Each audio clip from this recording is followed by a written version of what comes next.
the ongoing 16-year war against the Taliban that began after the 2001 terrorist attack on the U.S.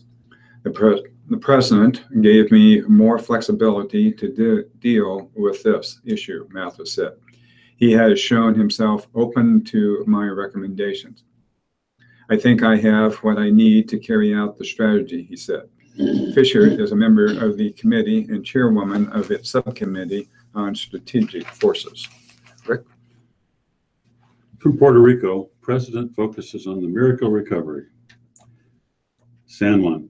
Touring of a small slice of Hurricane Maria's devastation, President Donald Trump congratulated Puerto Rico on Tuesday for escaping the higher death toll of a real catastrophe like Katrina. He heaped praise on the relief efforts of his administration without mentioning the sharp criticism the federal response has drawn. Late Tuesday, the death count was increased to 34 and expected to rise. Really nothing short of a miracle, Trump said of the recovery. Many people outside the capital city, however, are still struggling to find water and food in wide swaths of an island where only 5% of electricity customers have power back. In the heart of San Juan, in fact, a few miles from the airbase where Trump gave his thumbs-up report on progress, people stacked sewage-fouled clothes and mattresses outside houses and businesses lacking electricity nearly 2 weeks after the storm. Nobody comes, said Negron, 38, collecting debris in the Playita neighborhood. Trump pledged an all-out effort to help the island while adding somewhat lightly, "Now I have to tell you, Puerto Rico, but you've thrown our budget a little out of whack because we've spent a lot of money on Puerto Rico, and that's fine. We've saved a lot of lives." Local officials caution that any accounting of death and destruction is far from complete, as people suffer secondary effects from thirst, hunger, and extreme heat without air conditioning. As for Katrina, as many as 1,800 people died in 2005 when levees protecting New Orleans broke, a toll in lives and property that took years to understand. Later Tuesday, the president said that his tour was a terrific visit and the residents of the U.S. island are so thankful for what we've done. He told reporters aboard Air Force One that we only heard thank yous during the visit and said it was an honor to spend time in Puerto Rico amid its recovery.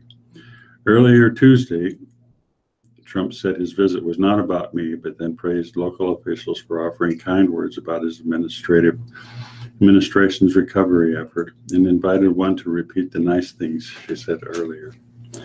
Trump also signaled out Governor Ricardo Rossello for giving us the highest praise.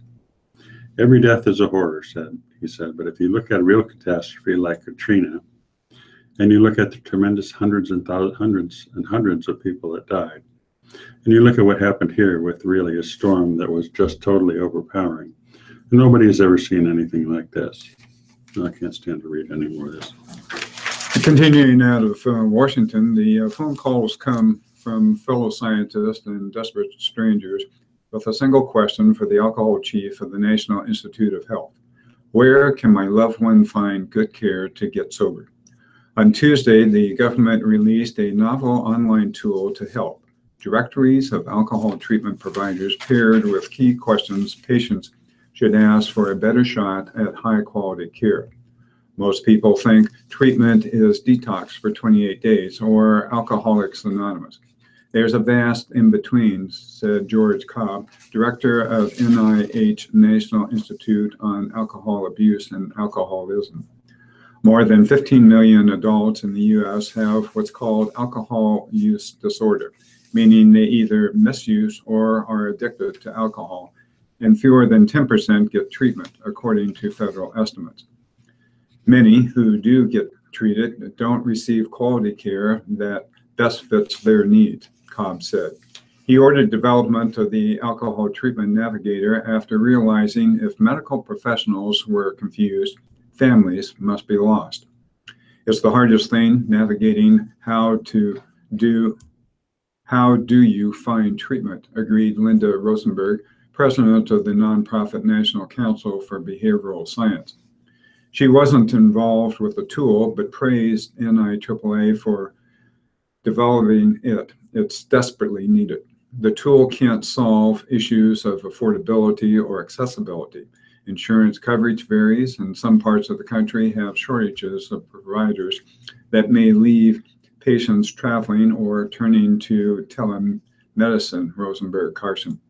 The Navigator offers a step-by-step guide to assessing additional options beyond the well-known AA and detox. First, it links to existing directories of thousands of board-certified addiction doctors or psychiatrists, accredited alcohol treatment centers, and licensed therapists, searchable by zip code.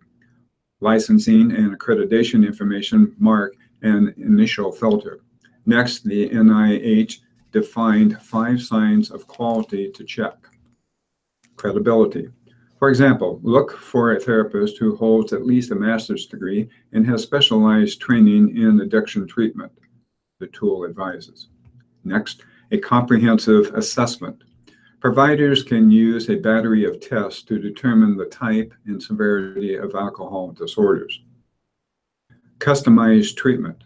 There is no one-size-fits-all approach, Cobb stressed. Fourth, evidence-based practices. NIH wants patients to consider scientifically proven options, including behavioral therapists and 3 FDA-approved medicines. And finally, continuing recovery support. It's not just an acute disorder, said Lori Dukerman, a NIAAA specialist who led the Navigator's development. You want someone who will stick with you for the long term. Rick? Justices seem divided over electoral maps. A seemingly divided Supreme Court debated Tuesday whether to strike down the Wisconsin redistricting plan because it is too partisan. The case could affect elections across the country. The big question after an hour-long argument is whether Justice Anthony Kennedy, whose vote appears to control the outcome, is ready for the first time to rule that the electoral maps are so favorable to one party that they violate the constitutional rights of the other party's voters.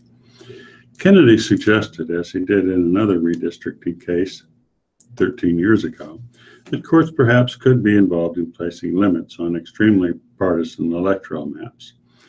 But he did not tip his hand about whether the Wisconsin map that favors Republicans crossed a constitutional line.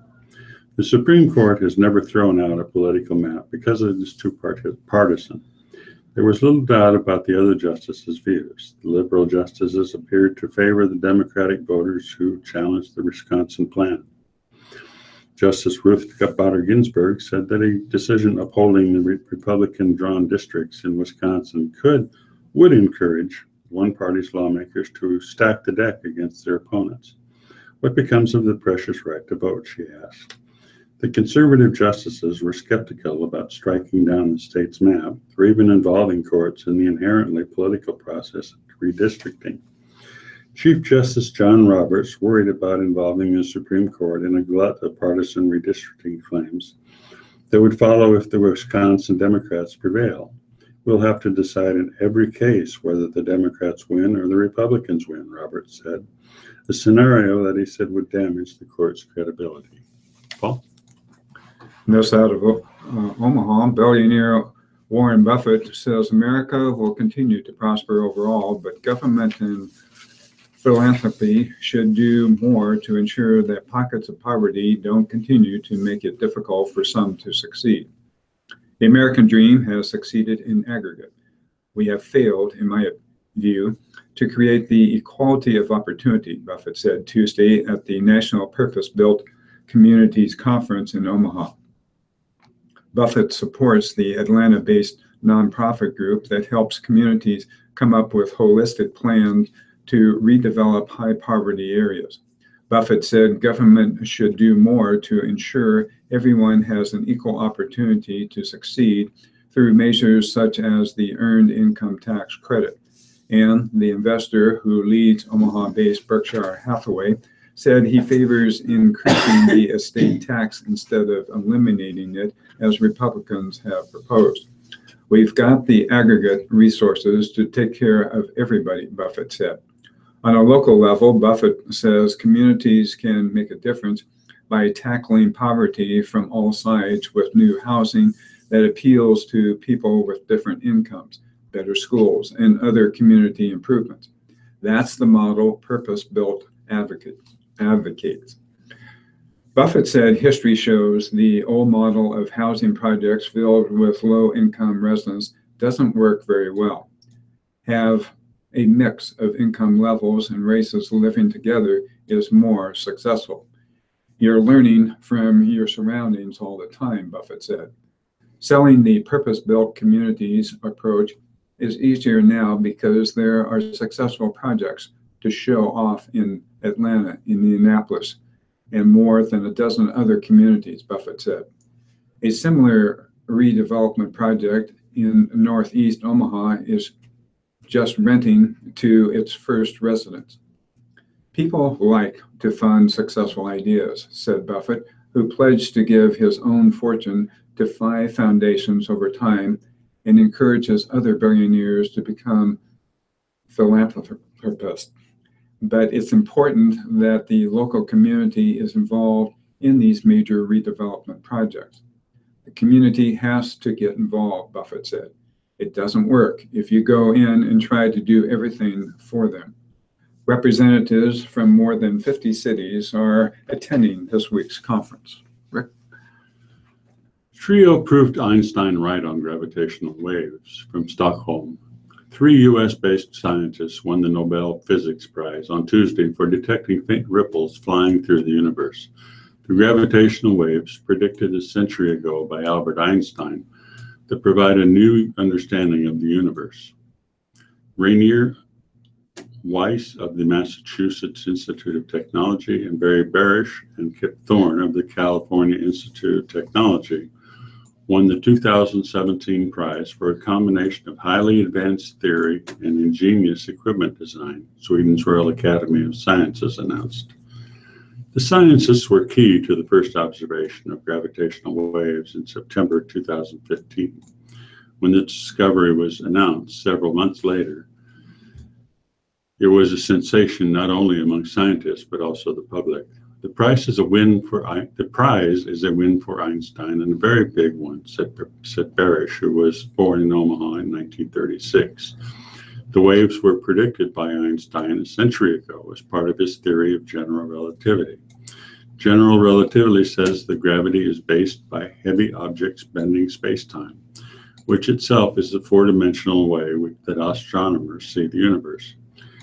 Gravitational waves are extremely faint ripples in the fabric of space and time, generated by some of the most violent events in the universe. The waves detected by the laureates came from the collisions of 2 black holes some 1.3 billion light years away. A light year is about 588 trillion miles. With the technology that the 3 developed, we may even see entirely new objects that we haven't even imagined yet, said Patrick Sutton, an astronomer at Cardiff University in Wales. Paul? See, I'm still trying to conceive of a light year and see, is it about the same distance between us? Oh, no, I guess that's a little longer. Yeah. Well, it's 10:20, and I think it's time to shift over to the local news. Designs for Lincoln's 4 new fire stations received high marks Tuesday from the city's Urban Design Committee.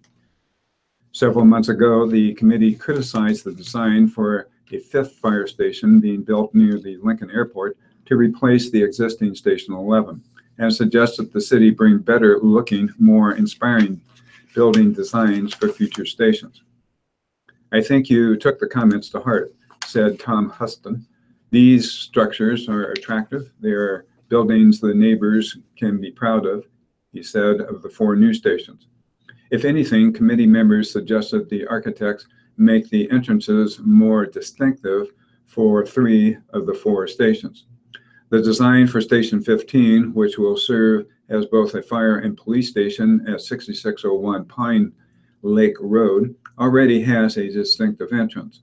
The architects should be more creative with the other 3 entrances committee members suggested.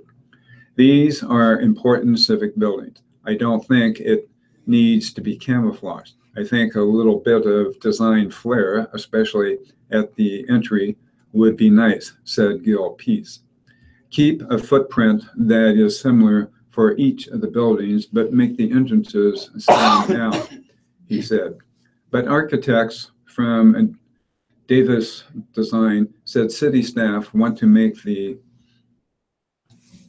buildings fit in with the neighborhood, not stand out. That's too bad. I'm wanting a showpiece, said Michelle Penn, committee chair.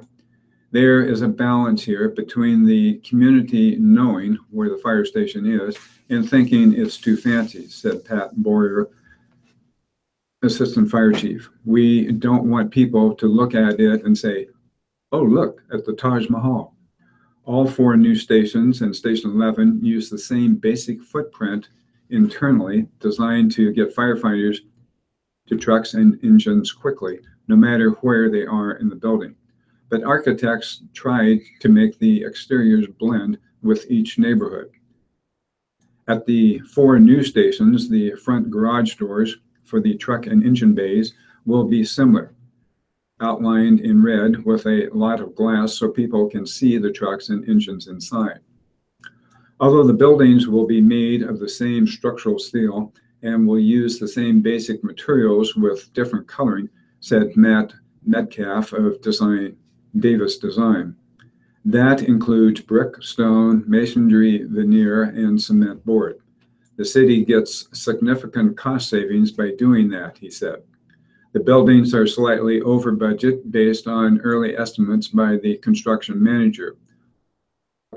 So the fire and police departments are analyzing ways to reduce the cost, Boyer said. The buildings are intended to last 50 to 75 years. The 3 fire stations and the police fire station are in growth areas at the edges of the city. They are being funded by a voter-approved quarter-cent city sales tax that began about 2 years ago. The city has purchased land for 3 of the buildings, but not for the Northeast Fire Station. Rick? HDR will examine options for center. Douglas County MUD hire firm to study ideas for utilities downtown headquarters. Douglas County and the Metropolitan Utilities District are hiring an architect to help them decide whether they should move in together downtown. The Douglas County Board voted Tuesday to approve an agreement with MUD and HDR Architecture Incorporated. The 2 public entities will pay the firm $30,000 to study MUD's headquarters, buildings, and the square city block it occupies, and draw up a conceptual site plan for putting a new county juvenile justice center there along with MUD offices. Among several options the architect is expected to study, knocking down the current MUD headquarters and erecting a new building to house both a juvenile justice center and MUD, and remodeling the current MUD headquarters and building a new justice center nearby. HDR will provide construction cost estimates. They'll also consider traffic and parking, including a parking garage. The county board approved the agreement and its share of the cost, $222,500. MUD will pay the remaining $7,500. The county share is larger because it's part of the project. Would be larger than the public utilities portion. Council board member Jim Kavanaugh opposed the contract. He said other sites should be considered and the process should be more open to public view and input. We should do this right, not quickly, and we should have public discussions, Kavanaugh said. The county board and Omaha Douglas Public Building Commission are looking for a new home for juvenile courtrooms, judges, and related offices and services. The Douglas County Juvenile Court is outgrowing its space in the Douglas County Courthouse. More juvenile court judges are coming. Members of the commission want to seize the opportunity to design a facility specifically for juvenile and family courts, and to bring together the various agencies and organizations that work with youths.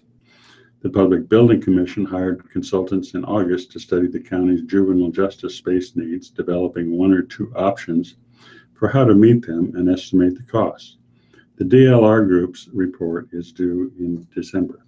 The commission is made up of Omaha City Council and Douglas County board members.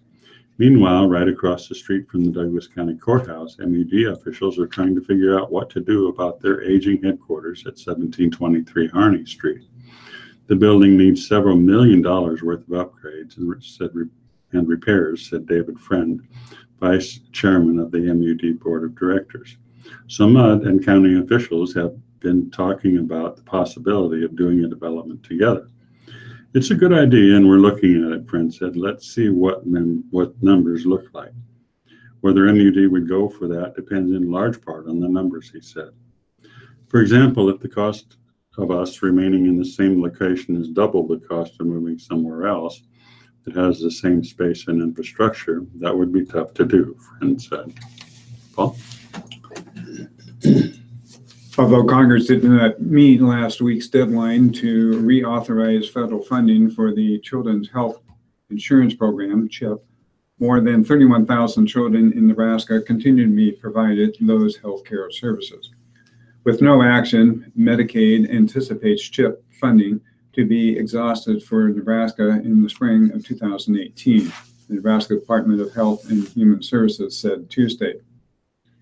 However, Nebraska Medicaid fully expects CHIP to be reauthorized by the U.S. Congress, according to a statement forwarded by Julie Naughton, Public Information Officer for the Medicaid Long-Term Care, Developmental Disabilities, and Behavioral Health Programs in Nebraska. We continue to monitor congressional action and work with the governor's office on different funding scenarios, the department said. HHS said it will keep the legislature's Appropriations and Health and Human Services committees informed. The monthly average number of children enrolled in CHIP in Nebraska is 31,499. The Affordable Care Act requires a maintenance of effort to cover those children through 2019, which means they would continue to be covered through Medicaid if the CHIP program were allowed to expire before then. Nationally, CHIP serves 9 million children. The program was enacted in 1997 to provide health care coverage for children and families with low to moderate incomes, along with pregnant women. While Congress focused on unsuccessful efforts to repeal the ACA, the CHIP reauthorization deadline was allowed to expire Saturday without any congressional action. Without reauthorization, some states and the District of Columbia are expected to run out of CHIP funding by the end of the year. Rick? In a lawsuit, law enforcement harassed state workers. From Lincoln. A lawsuit filed this week alleges that 3 Panhandle law enforcement officials harassed and attempted to discredit a pair of state employees after being denied grant funding for a long-running drug task force in the area. The lawsuit, filed Monday in Lancaster County District Court, asserts that law enforcement officials improperly used a state criminal background database to check on 2 employees of the Nebraska Crime Commission after grant funding ended for the Western Intelligence Narcotics Group. It also alleges that a Facebook post made by one of the Crime Commission workers, Lisa Stam, was sent to the Nebraska Attorney General's office and several phone calls made to the office in an attempt to get an investigation launched against her. The attorney for Stam and fellow employee Vanessa Hammerin said it was troubling that taxpayer resources and time were used to retaliate against the women who were just doing their jobs. Lincoln attorney Kathleen Neary said the crime database used by the law enforcement officials, the Nebraska Criminal Justice Information System, ought to be used for legitimate law enforcement purposes only. The law enforcement officers named in this suit are supposed to uphold the law, not use a government-funded database to target people they perceive as their enemies, Neary said. This is a clear abuse of power. Named as defendants in the lawsuit were Cheyenne County Sheriff Jensen, Scottsbluff Police Chief Kevin Spencer, and Scottsbluff County Sheriff Mark Overman and their respective employers. Calls and emails to Jensen and Spencer were not immediately returned on Tuesday afternoon. In response to an email on Tuesday said he could not comment. Cheyenne County Attorney Paul Schwab said his office was notified of the lawsuit Tuesday. Allegations have been made and need to be fully reviewed, he said, adding that separate counsel will represent the sheriff. Scottsbluff City Manager Nathan Johnson said the lawsuit had not yet been served on the city. But Johnson said the Drug Task Force has done a lot of tremendous things in its last 28 years of existence. The three officials named in the lawsuit are members of the Wing Drug Task Force, a Panhandle area group that has conducted drug investigations for 28 years. In May, according to this lawsuit, Wing was denied renewal of its annual Justice Administration grant for continued non-compliance with grant requirements. Wing's annual budget is about $750,000, and the task force had anticipated getting a $70,000 Justice Administration grant this year. The two Crime Commission employees were involved in the review of the grant applications and in recommending to the Crime Commission which ones should be funded. The lawsuit alleges that Spencer did two criminal background searches of Humaran after she became involved in administrating the grants.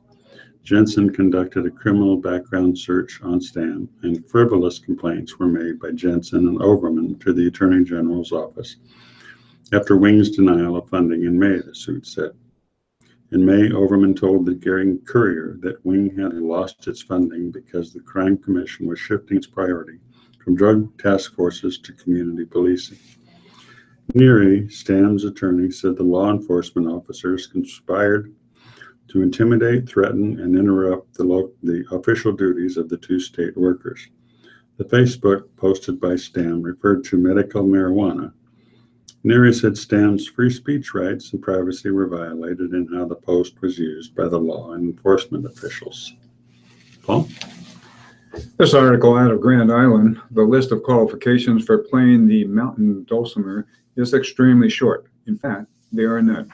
Absolutely anyone can play the instrument, which is also called the Appalachian dulcimer. Because a precise grip isn't necessary, even people with arthritis in their hands can play. No experience with any instrument is necessary. You don't even have to read music. Within 5 or 10 minutes, you can be strumming your first song. That's because people play by number rather than reading musical notes. So if you're afraid you can't play, don't fret. The Prairie Dulcimer players play their stringed instruments almost every Thursday at nursing homes and assisted living facilities in the area. On September 21st, they played at Tiffany Square and Leverstrom Assisted Living. Playing were 7 members of the group who clearly enjoyed themselves. It's fun. We're having a blast, said Pam Aldana of Hastings. The goal is to lead people to dulcimer bliss. Kay Stropicati of Chapman said it's fun to see the smiles of appreciation on the audience's face. Nursing home residents love to hear "You Are My Sunshine," Amazing Grace, and patriotic numbers. The show also includes Polly Wolly Doodle, Will the Circle Be Unbroken, and In the Good Old Summertime.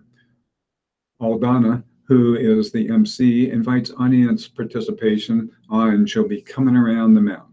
She encourages listeners to say, "Here she is," "Hi, babe," and other expressions during the song. They pretend to chop an old red rooster, saying chop, chop, and rub their stomachs as they say, "Yum, yum," thinking about eating chicken and dumplings. Oh, here we go, talking about food again. Oh, my gosh. The Prairie Dulcimer players say the instrument produces a quiet and soothing sound. Felix Aldana, who is Pam Aldana's husband, said the dulcimer is relaxing to play. Carol Grady, who lives in Sutton, likes to play at nursing homes. She noted, seems to soothe people with Alzheimer's. Also in another group, the Hamilton County Band. Marilyn Hoffman, who lives in Juanita, practices on her dulcimer for an hour each day, 7 days a week. She likes many of the songs, including the religious ones and traditional back hill songs. On the sad songs, she sometimes makes up her own lyrics as she practices. Appalachian dulcimers typically have 3 or 4 strings. The fretted instrument is part of the zither family. According to a sheet handed out by the group, dulcimers are played while seated and were considered a parlor instrument because of the modest sound they produced. 14 people make up the prairie dulcimer players. 11 of those people are either wood carvers or married to wood carvers. John Robbins, who lives in Sutton, got interested in dulcimers about 3 years ago when he and his wife, Mary, attended a craft show in Summerfield, Kansas. Robbins, who is both a woodworker and a wood carver, was intrigued by the two dulcimer groups that played at the craft show. One of the groups was from Beatrice. Robbins, who had already made many cigar box guitars, started making dulcimers. He has now made more than 200, including most of the instruments used by the prairie dulcimer players. Each one Robbins makes is better than the last, said Felix Aldana, a woodcarver himself. The group's other woodcarvers include Stropicki and Loretta Broberg of Grand Island. The Prairie Dulcimer Group started playing in March 2015. About half of the members can read music. John and Mary Robbins credit Forrest and Eileen Smith of Beatrice for spreading the popularity of the mountain dulcimer.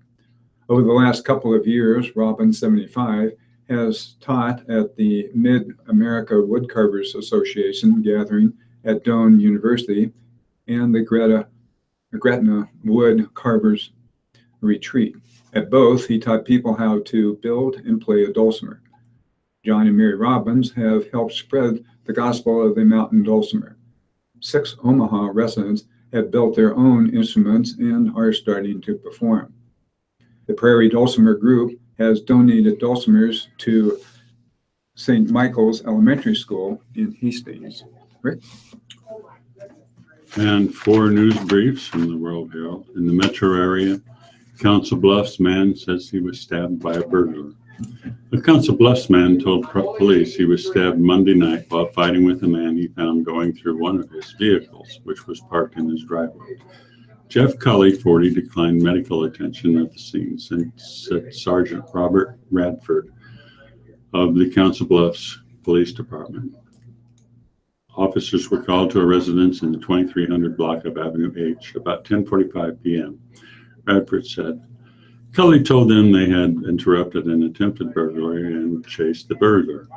During the struggle, the other man stabbed Cully multiple times in the abdomen and was able to escape, Radford said. Anyone with information involving this incident is asked to contact Crime Stoppers at 712-328-STOP. And family will be reimbursed after police dog attack. Douglas County will reimburse a Gretna family for expenses after a deputy sheriff's working police dog attacked the woman and one of the family's dogs. The Douglas County Board voted unanimously Tuesday to pay $3,600 to settle a claim from Michael suing. His wife and their Wheaton Terrier were bitten August 29th when a deputy's German Shepherd escaped from his backyard next door. The deputy heard screams and called off his dog. Tom Wheeler, Douglas County's chief deputy sheriff, said in September that the sheriff's office regretted the incident and wishes a speedy recovery for Mrs. Sewing and her dog.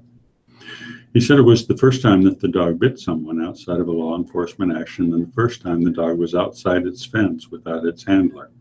A second gate was added to prevent the dog from getting out again. And in Nebraska, 20 pounds of meth seized during an I-80 traffic stop. A traffic stop on Interstate 80 in Seward County has led to the arrest of an Arizona man and the seizure of 20 pounds of methamphetamine and 4.5 pounds of marijuana. The stops by Nebraska State Patrol troopers occurred around 11:20 a.m. Monday, when they pulled over a 2017 Kia Sorento for speeding. The motorist was clocked at 87 miles per hour near the Seward exit, the patrol said. Researchers searched the vehicle and about 20 packages of meth and 7 packages of marijuana the patrol said.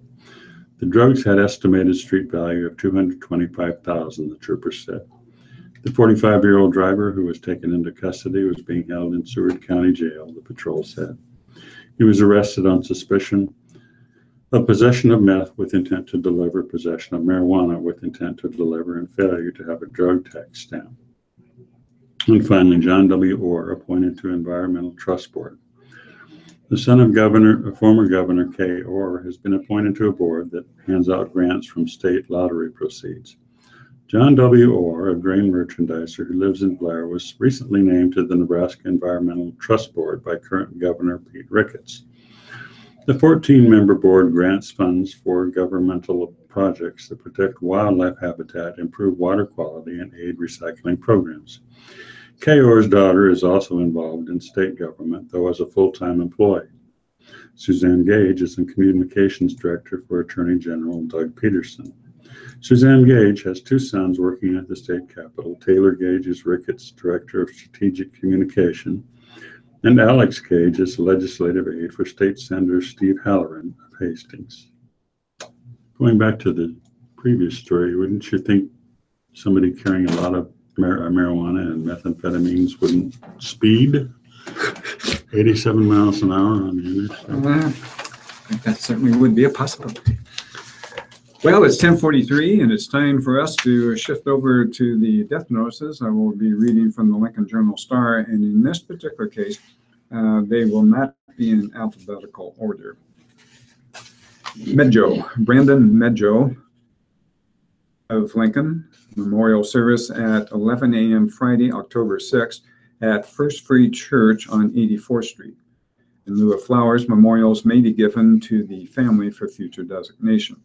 Roper and Sons is handling Brandon's affairs.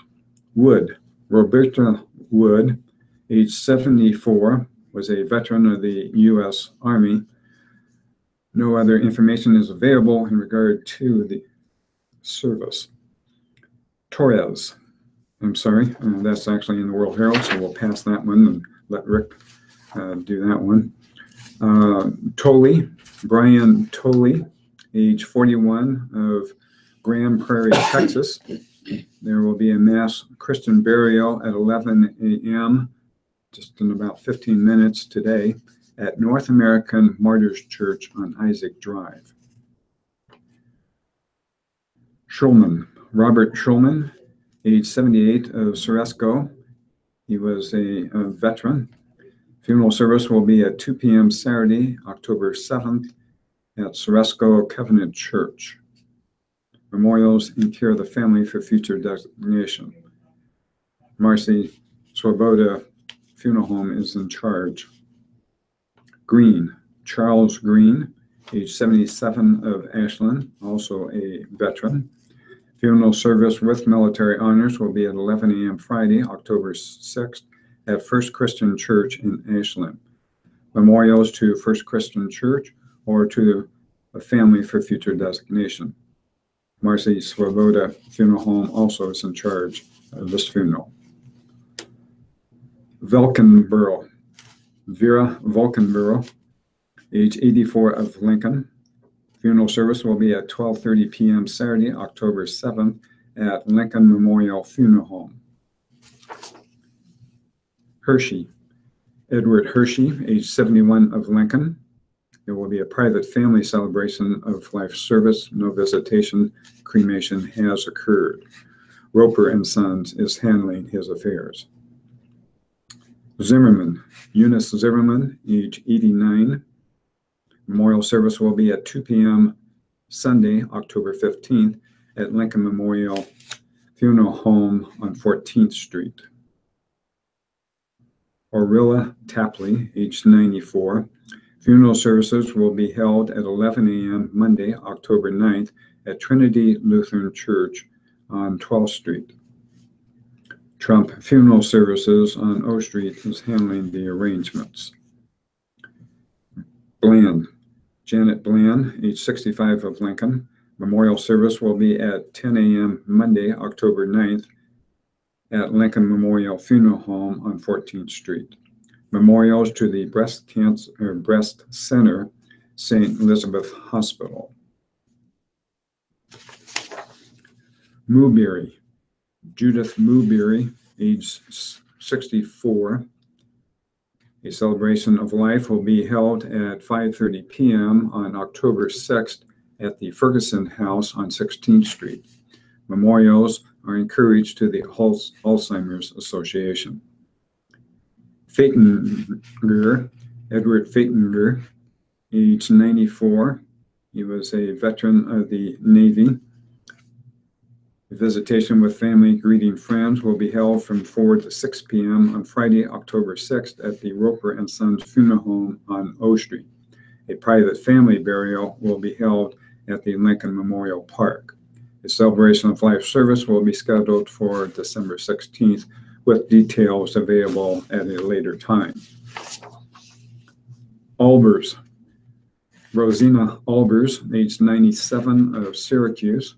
The funeral will be at 10:30 a.m. on October 6th at First Lutheran Church, North Branch in rural Avoca. Fusselman Funeral Home in Syracuse is handling her arrangements. Lemke, Rose Marie Lemke of Tecumseh. Her service will be at 10:30 Thursday, St. Andrew's Catholic Church in Tecumseh. Wary Mortuary Funeral Home is handling the arrangements. Grotrine, Paul Grotrine, age 82, of Johnson. Funeral service will be at 10 a.m. Thursday, October 5th at Martin Luther Church in Johnson. Memorials to the family. Leiterklein, Jacqueline Leiterklein, age 83, of Tobias. Funeral will be at 10:30 a.m. Thursday at St. John's Lutheran Church. Memorials to St. John's Lutheran Church. Farmer and Sons Funeral Home is handling the arrangements. Orada, Shirley Orada, age 78, of Beatrice, formerly of Lincoln. Funeral Mass will be at 10 a.m. Thursday, October 5th at St. Teresa Catholic Church on 36th Street. Memorials in lieu of flowers to the Capital Humane Society. Lincoln Funeral Home is handling her affairs. Pressler, Judith Pressler. She was a veteran. Celebration of her beautiful life will be at 11 a.m. Thursday, October 5th at Christ Place Church on Old Cheney Road. Sailors, Dennis Sailors, age 84. He was a veteran of the U.S. Air Force. Memorial service will be at 11 a.m. Friday, October 6th at St. Mark's United Methodist Church. Memorials to the family for later designation.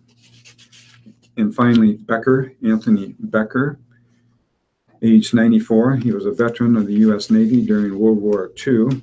Mass of Christian burial will be held at 10:30 a.m. on Friday, October 6th at Cathedral of the Risen Christ on Sheridan Street. Luther's Maser and Love Funeral Home is handling the arrangements. Memorials are suggested to the National Shrine of Our Lady of the Snows in Belleville, Illinois, or School Sisters of Notre Dame Central Pacific Providence in Mankato. Rick? From the Omaha World Herald, Arp, Stanley E. Arp, age 78. He was a veteran. The family will receive friends on Thursday, October 5th from 5 to 7 p.m. at the West Center Chapel of P.P. Hoffman, Doric, Cutler. From, the West Center Chapel. Services will be held Friday, October 6th at 1 p.m. at the Lutheran Church of the Master, East Campus. Interment will be at the Bossmore Cemetery. Memorials to the Alzheimer's Association. Baldwin, Mary Margaret Baldwin.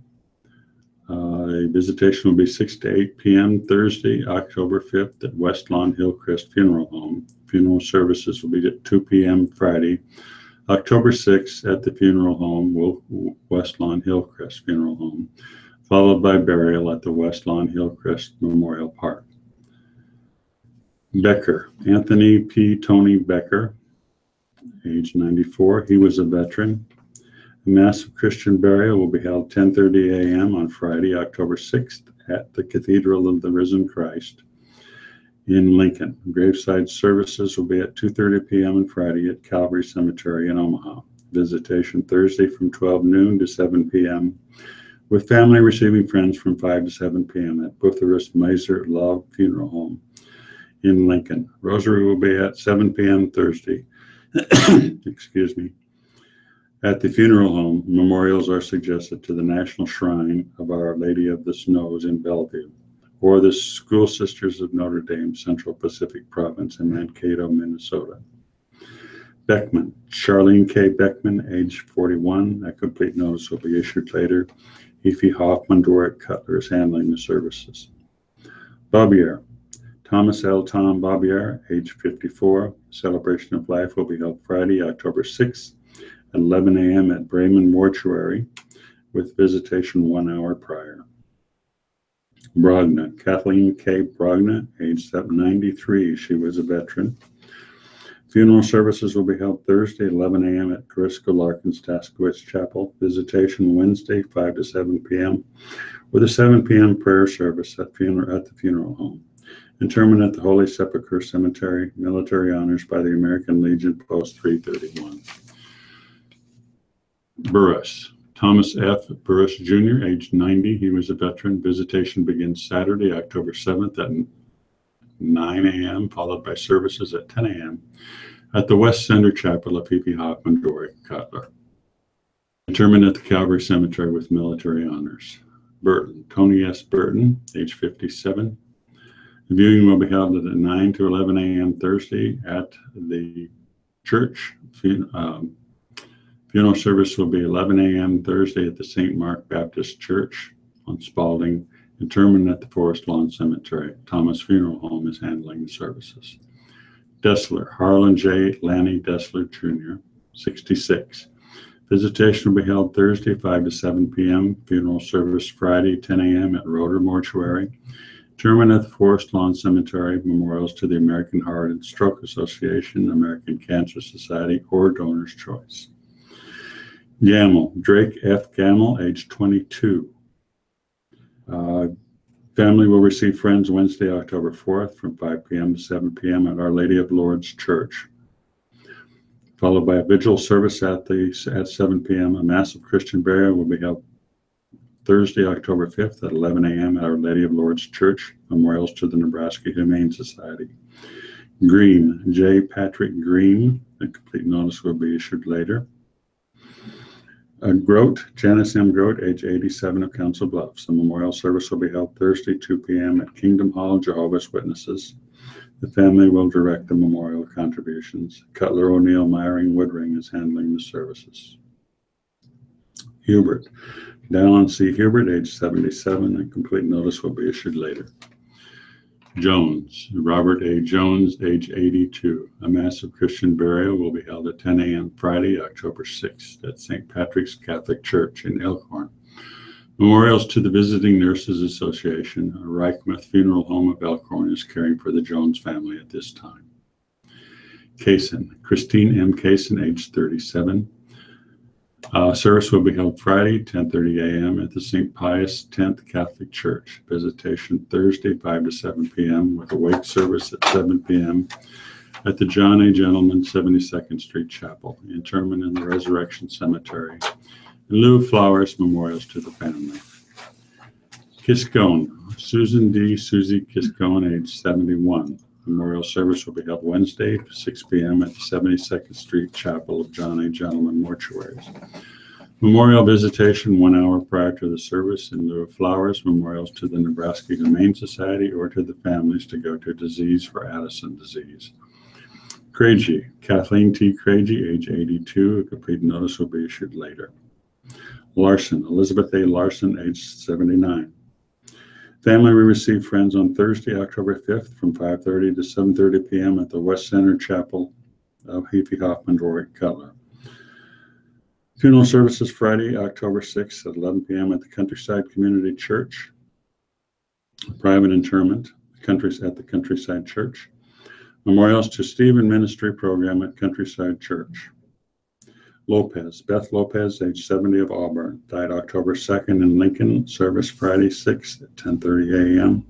Hemmingson Funeral Home in Auburn is handling the services. Mason, Victor J. Mason, age 94. A complete notice will be issued later. Minardi, Mary Ann Minardi, age 89.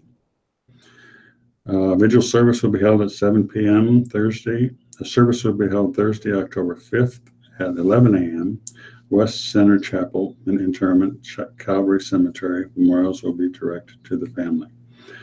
E.T. Hoffman, Dwight Cutler will be handling the services. Newton, Donald O. Newton, age 83. He was a veteran of the Marines. Memorial visitation Friday, October 6th from 10 to 11:30 a.m., followed by graveside services at 11:30 a.m. at West Lawn Hillcrest Funeral Home and Memorial Park. Pape, James C. Pape, age 85. Complete notice will be issued later. Perry, Joan Hanson Perry, age 86. Visitation will be Friday, 9 a.m. to 9 p.m. And visit at the funeral home, Buthurst Muser and Love Funeral Home.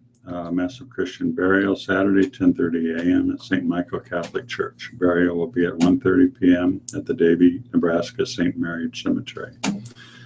Ryan, Terry Joe Paris Ryan, age 62. Visitation 6 to 8 p.m. Friday at the Hoy Kilnoski Funeral Home. Memorial service will be held 11 a.m. Saturday at the funeral home. Schmidt, Ruth Schmidt, age 85. Visitation will be held Thursday, October 5th from 4 to 7 p.m. with the funeral service Friday at 1 p.m., both at the Forest Lawn Funeral Home. Torres, Carol Owen Torres, age 86. Visitation with family Thursday at 6 to 8 p.m. Prayer service and funeral Friday, 11 a.m. to be held at Cutler O'Neill Meyer Woodring Bayless Park Chapel, with a luncheon to follow at the Walnut Hill Reception Center. Private family interment at St. Joseph Cemetery. Memorials in lieu of flowers to the St. Patrick's Church Building Fund. Valverde, Emilio P. Valverde, age 88. He was a veteran. Visitation Friday, October 6th, 2016. To 17, from 5 to 8 p.m. Funeral service Saturday, October 7th, 10 a.m., all at the West Lawn Hillcrest. Interment at the West Lawn Hillcrest Memorial Park. Vogt, Marcella Antoinette Sedlak Vogt, age 86. Wake service Thursday, October 5th, 7 p.m. at the West Center of Hebe Hoffman, Dwight Cutler. With family receiving friends from 5 to 7 p.m. Massive Christian burial Friday, October 6th at 10 a.m. at Christ the King Catholic Church. Memorials may be directed to the family. And finally, Workman, David B. Workman, age 74. He was a veteran. Visitation with the family will be held Wednesday, 5 to 7 p.m. at the Carisco Larkins Taskowich Funeral Home. Listeners' memorials to the Radio Talking Book Network are tax deductible and go a long way in keeping Radio Talking Book on the air. Please keep Radio Talking Book in mind when memorials are listed as donor's choice or your favorite charity. Donations should be sent to Radio Talking Book Network, 7101 Newport Avenue, Suite 205, Omaha, Nebraska, 68152. Thank you for being a Radio Talking Book Network listener and supporter. Thank you very much, Rick Miner, for that, and thank you, Paul Murphy, for reading the first hour of today's Omaha World Herald and the Lincoln Journal-Star. We will be back to our stars in just a moment. We need to take a little short break here, and the first thing we'd like to do now is to present for you the senior home delivery meal menus for today. Here with the home delivery menu is Jane Nielsen. Greetings. The Meals on Wheels menu for Wednesday, October 4th is breaded chicken breast patty with gravy, whipped potatoes, green beans, dinner roll with margarine, diced pears, and 1% milk. And we thank you, Jane. You can hear the home delivery meal menu each and every weekday at this time. And now here is Jane Nielsen again with Jane Nielsen, if I can talk right, again with a public service announcement. Greetings from Radio Talking Book Service. This is Jane. I'm here to share with you a special message from Outlook, Nebraska. They are having an open house of their newly remodeled facility at 72nd and F Street. Have you ever been to Outlook, Nebraska to learn about their enrichment programs or employment opportunities? Please come to their open house on Friday, October 13th, between noon and 6 p.m. to learn about technology and solutions that might work for you. If you've been looking for help and have not found what you're looking for, we can help you find resources. At Outlook, Nebraska, you'll find technology training, employment, recreation, and cultural activities for the visually impaired. Please visit outlooknebraska.org or call 402-614-3331. Yeah, Remember, go ahead. their open house is Friday, said I'll go ahead. October 13th, between noon and 6 p.m. at their newly Yeah, remodeled so the facility article to read here, on they're all dealing 72nd with the and F shooting. Street. Thank you very much for that, Jan Had to figure out Nielsen. where And Catalonia you are was. tuned, of course, to the Radio Up on Talking the Book map. Network in Nebraska. We've been very proudly serving our What blind is it? and visually impaired Catalonia, listeners they for over voted 43 to become years. independent The from Radio Spain. Talking Oh. Book Network is brought to you with the cooperation of KIOS FM in Omaha Kicked and out. statewide through Knock away all the facilities votes. of NET, radio and television. So I guess they're not going It to is time now to return to our fine writers over in Studio A for the second hour of today's reading of the Omaha World Herald and the Lincoln Journal Star. Here once again are our stars. Let's say hello once again to Paul Murphy and Rick Miner. Thank you, Paul. It's 11:03, and it's time to shift over to the editorial page. I will be reading from the Lincoln Journal Star. Thoughts and prayers have been sent. Moments of silence have served. The first of at least 59 funerals is no doubt being scheduled. Politicians all the way up to the White House have said now is not the time to politicize Sunday night's massacre at an outdoor concert in Las Vegas that killed nearly 60 and wounded more than 500. But when is it? Inaction hasn't saved lives. The images and sounds of terror are fresh in our minds. For that reason, now is precisely the time to take steps to reduce the likelihood of such a horrific attack on innocent Americans from occurring again. The June 2016 shooting at Orlando nightclub, which killed 49 people, was the deadliest mass shooting in modern U.S. history. It held the dubious distinction for 477 days, a period in which there have been 521 instances where 4 or more people were shot, according to the New York Times. Democrats and gun control advocates chalk up the frequency of mass shootings in the United States, which occur here at a far higher rate than any other developed country, to lack of gun laws. Americans own 300 million firearms, just shy of 1 per person, roughly half the world's total. The overwhelming majority of owners possess only handguns, shotguns, or rifles for hobbies such as hunting and target shooting. Citizens without violent criminal histories absolutely deserve to own and use firearms safely and within reason. But no American has a practical use for a weapon modified to be fully automatic or buying some 24 guns over a span of a few years, as the Las Vegas shooter did, beyond war or mass murder. Republicans often attribute mass shootings to inadequate mental health services. They're certainly correct in noting such treatment is woefully lacking. With both houses of Congress and the White House under GOP control, nothing short of a lack of political will could stop the majority party from enacting legislation to bolster mental health services for a dramatically underserved population. Why can't Congress address both concerns? A 2016 survey by the New York Times and Morning Consult found Americans overwhelmingly supported ideas such as universal background checks, 86%, more treatment for mental illness, 86%, banning sales to violent criminals, 83%, tougher penalties for illegal possession, 80%, mandatory waiting periods, 77%, limiting frequency of purchases, 67%, and many others. On Tuesday, House Majority Leader Paul Ryan said congressional Republicans would indefinitely table a National Rifle Association-backed bill easing restrictions on silencers. That's one tiny step toward addressing a massive problem claiming far too many lives. Still, it's better than what's been done since Orlando, which is nothing. We've seen what words alone yield. More mass shootings, more casualties. They solve nothing. We must act. Rick? What Spain owes to Catalonia and vice versa. The Spanish Prime Minister Mariano Rajoy reaction to Catalonia's independence referendum was as foolish as the vote was reckless. Catalan officials should never have scheduled the vote, but once they did, Spanish officials should not have tried to stop it. Resolving this conflict just got harder.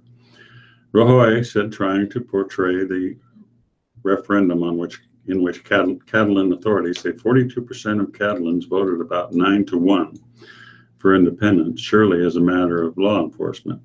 Spain's constitutional court had declared it illegal, so he deployed police to attempt to stop the vote from going forward, arresting politicians, beating voters, seizing ballot boxes. The violence that broke out was shocking to see in Western Europe. Iraqi Kurdistan's recent independence referendum was more peaceful. A seditionist challenge to an elected national government cannot be taken lightly, and the Catalan independence movement blind disregard for the rule of law is inexcusable. At the same time, it's important to remember that the separatists are a vocal minority in one of Spain's most economically important regions. Rajoy's goal should be to address issues important to all Catalans, most of whom oppose independence, or at least did before Sunday's vote. Finding a way to defuse the tensions won't be easy. Reopening the 1978 constitutional settlement that led to the current autonomy arrangements won't necessarily help, since Spain has already devolved so many powers to the regions. A formal suspension of Catalan autonomy, as some in Madrid have suggested, would only inflame tensions further and drive more voters towards separatist parties in the next regional elections. What Spain needs is a more responsive national government, not necessarily a weaker one. It's in the interest not only of Rajoy's minority government, but also of Spain's national parties to find ways to celebrate the country's pluralism while also reinforcing a sense of common purpose. These aren't quick fixes. A more efficient and less corrupt government and more attention to building political consensus would help break down parochialism over time. Whether Sunday's violence represents a point of no return for Catalonia's independence bid is unclear, but it has significantly increased tensions and left two sides deeply entrenched. Stuck in the middle is a large majority of Spaniards, including many Catalans themselves. Sparing Spain from major political and economic upheaval will require tolerance, patience, and no small amount of political skill. Paul? In this letter from the editors, the NFL has become the venue for America's newest social justice warriors. Each week, in front of sellout crowds and on national television, these weekend social warriors lock arms in solidarity, take to their knees, and assume pensive, penetrating, thoughtful facial expressions as they contemplate America's systemic, irreversible flaws. These social warriors agree with the Reverend James H. Cone that racism, the basis for protest, is in America's DNA and therefore is a permanent component of our society. By the way, Cone was a 60s social worker and the Reverend Jeremiah Wright's theological mentor. So there you have it. Just in case you missed it, our NFL social justice warriors took to their knees in London this past weekend in protest of our national anthem and flag, yet showed respect for the British anthem and colors. Did no one tell these warriors it was King George III against whom our founders rebelled? It was George who promoted slavery in the American colonies because it enriched them. Finally, I doubt you'll see our social warriors in any VA hospitals, inner city schools this week. They're game day only social workers. The stadiums in which they protest are, in many cases, subsidized by local and state taxes. Ironic, they protest those who provide them the venue in which to protest. And that was written by Jairus Cummings of Lincoln. Rick? In a column by Diane Diamond, naloxone, just a Band-Aid. Every action has a reaction, and every decision has a consequence. Remember that lesson you learned early in life. A funny thing happened on the way to introducing naloxone to the world of drug addicts. Experts in the field decided this antidote to nearly fatal drug overdoses was a sudden modern-day miracle that would save lives and help steer drug abusers back from the brink. Once saved, they opined, the addict would then seek meaningful treatment. With that endorsement, the push was on to try to get every ambulance and law enforcement officer to carry doses of the drug, widely known by the name Narcan, which is a brand name for a device that delivers naloxone. Emergency medical technicians were given vials of naloxone to inject into overdosed addicts. Beat cops got nasal spray doses to administer while waiting for an ambulance. Both proved to be highly successful in bringing addicts back to consciousness. Regulations of naloxone varies by state. In 2010, Quincy, Massachusetts became the first municipality to require its police officers to carry naloxone. Earlier this year, New Mexico became the first state to mandate that each and every law enforcement officer be equipped with naloxone, and other states are broadening the public availability to the drug. Today is not hard for addicts, their friends, or their family members to get take-home doses with or without prescription at doctors' offices, pharmacies, or community clinics. Without a doubt, countless thousands have had their lives saved with a dose of naloxone, but then what? Reports from the front lines make clear that reviving an overdose patient does not lead the patient to suddenly seek a sober lifestyle. Furthermore, the widespread availability of this antidote has made many addicts feel invincible. We gave Narcan to one particular addict 20 times in 1 month, an EMT from rural upstate New York told me recently. And the parents don't care. They just keep calling us to revive their kid. Naloxone is amazing. It brings back to life addicts who look lifeless, their lips blue, their breathing nearly indetectable. It works by surrounding opioid receptors in the brain, spine, and gut, and blocking the effects of narcotics. What the nonchalant drug abuser may not know is that naloxone also causes severe withdrawal symptoms, which all but guarantees that the user will be left with a massive desire to quickly find another fix to stop the pain. In Ohio, where the opioid epidemic led to more than 4,100 overdoses last year, one emergency room physician was openly worried about the increasing use of naloxone. It's such a frustrating problem, Lisa Derenick said. We're saving lives, but it's only temporary. Repeat overdose patients are common. Just throwing Narcan on this opioid fire is not going to fix it, but I'm afraid the government thinks it is. The National Survey on Drug Use and Health Report said in 2014, over 7 million Americans were struggling with the drug abuse disorder. The Centers for Disease Control and Prevention reports more than 500,000 people died of a drug overdose between 2000 and 2015. This is a complex problem to tackle. Simply put, naloxone is not the panacea that advocates hoped it would be. And for law enforcement officials, it highlights just one more societal problem heaped upon them to deal with. With just reviving somebody who's going to go back and get high the same day, said Sheriff Richard Jones of Butler County, Ohio, it's a war that we're losing. The unsolved problem, of course, is this country's inability to effectively treat drug addiction on a broad scale. Interestingly, as the nation's overdose problem has increased, so has the cost of naloxone. In 2014, the price was about $19 a vial. By late 2015, the price of a package of 2 pre-filled auto-injectors had jumped to $900. By February 2016, that has skyrocketed to $4,500. The prescription tracking company IMS Health concluded that naloxone sales nearly quadrupled in recent years, from 21.3 million in 2011 to 81.9 million in 2015. Think what bona fide drug treatment programs could do with an infusion of $81 million. Rather than spend that much money to slap a temporary Band-Aid on a problem, wouldn't it be smarter to divert at least some of those funds to programs that could help addicts wean themselves back to health? Seems like a no-brainer. Yes, decisions have consequences. It's pretty clear now that sinking tens of millions into a path that doesn't reduce the number of addicts to America was more than just a bad idea. It was a mistake. Paul? It's 11:17. We'll switch over to today's living and entertainment. We'll start out with Ask the Doctors. Dear Doctor, my husband and I have been reading about a possible connection between aluminum and Alzheimer's disease. Some reports even discourage the use of aluminum foil for cooking. Is there a connection between aluminum and Alzheimer's? Dear reader, your worries center around the most abundant metal and the third most abundant element, one that by mass makes up 8% of the Earth's crust. Plants and animals have evolved in an environment in which aluminum is common. In fact, aluminum is even present in the human brain.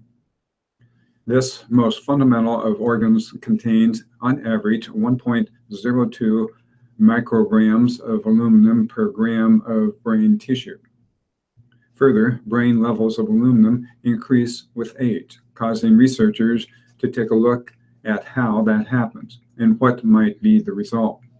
The human body absorbs aluminum from compounds in water, food, aluminum-based utensils, deodorants, and drugs.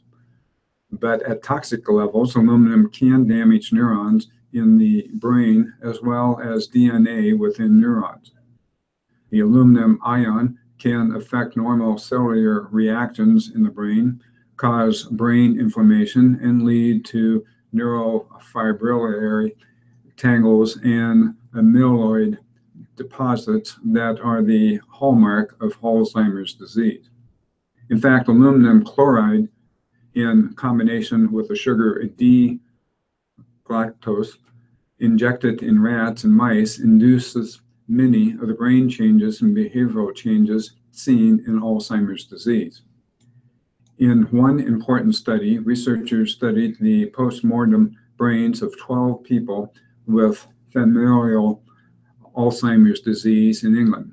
They found elevated aluminum content in all but one of the brain samples. The researchers also found aluminum concentrated near neurofibrillary tangles and amyloid deposits, which have been linked to Alzheimer's. They couldn't conclude that aluminum was the cause of the dementia. It may be that degenerative brain diseases concentrate and retain aluminum within the brain. Still, the connection seems clear. The findings are alarming. Aluminum is more ubiquitous today than ever before. Aluminum hydroxide, aluminum sulfate, and aluminum chloride are used in drinking water treatment and wastewater management. And we use aluminum foil and aluminum in our food preparation and storage.